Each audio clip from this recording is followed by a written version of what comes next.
Pernahkah Anda mendengar suara katak di tengah malam? Bagi sebagian orang, ini hanya suara alam. Tapi, tahukah Anda, suara katak sebenarnya adalah tanda penting dari kesehatan lingkungan kita. Kini, teknologi hadir untuk membantu kita memahami suara ini lebih dalam. Katak adalah bioindikator alami. Kehadiran dan suaranya mencerminkan kualitas lingkungan, mulai dari tingkat polusi hingga perubahan iklim. Namun, populasi katak kini menghadapi ancaman serius akibat deforestasi, polusi, dan perubahan habitat. Untuk melindungi mereka, kita butuh cara baru yang lebih canggih. Salah satu jawabannya ada pada teknologi deep learning. Dengan lebih dari 1.500 rekaman suara dari 9 spesies katak, teknologi deep learning memproses suara ini untuk mengenali pola unik dari setiap spesies. Dua model utama yang digunakan adalah Modified DesNet 121 dan DesNet 169. Kedua model ini dirancang untuk mengenali suara katak dengan efisiensi tinggi, bahkan di lingkungan yang bising. Modified DesNet 121 adalah model deep learning dengan 121 lapisan konvolusional yang saling terhubung.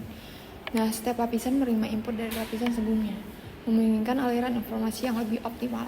Dengan fitur seperti normalisasi batch untuk stabilitas, drop-off untuk mencegah overfitting, dan polling adaptif untuk efisiensi, model ini mencatat akurasi hingga 68% dan presisi 71%.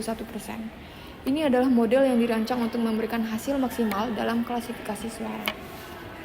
DesNet 169 dengan 169 lapisan memiliki struktur yang lebih kompleks.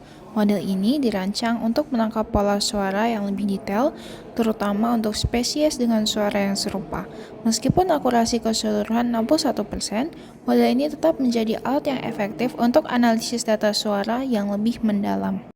Kedua model ini menggunakan fitur Multi-Frequency Spectral Coefficient atau biasa disebut dengan MFCC, yang dimana model ini meniru cara manusia mendengar suara.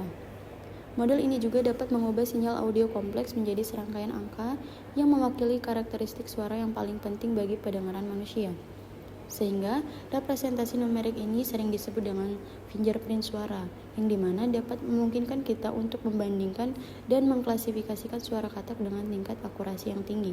Dengan demikian, gelombang suara yang semula abstrak dapat diubah menjadi data terstruktur yang dapat diolah oleh komputer untuk mengidentifikasi spesies katak secara otomatis. Model DesNet 121 dan model DesNet 169. Inovasi untuk masa depan konservasi. Dengarkan suara alam, lindungi ekosistem kita, mari bersama menjaga bumi untuk generasi mendatang.